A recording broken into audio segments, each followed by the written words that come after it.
দুইটা পাপ জীবনে করবেন না। দুইটা এমন পাপ রয়েছে জীবনে করার চেষ্টা করবেন, আজকে থেকে আপনারা প্রমিস করবেন এই দুইটা পাপ আমরা কখনো করব না।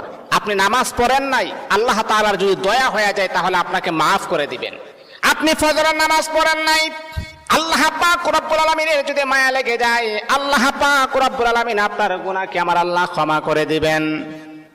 আপনি যদি নফল নামাজ ইবাদত বন্দেগী কম করেন, আমার আল্লাহ কিন্তু আপনাকে মাফ করে দিবেন। কিন্তু আল্লাহর নবী বলেন দুইটা এমন জঘন্যতম পাপ রয়েছে, এই পাপগুলার ক্ষমা আমার আল্লাহ জীবনে কখনো তার বান্দাকে করবে না। দুইটা পাপ এমন জঘন্যতম পাপ, এগুলা করা যাবে না।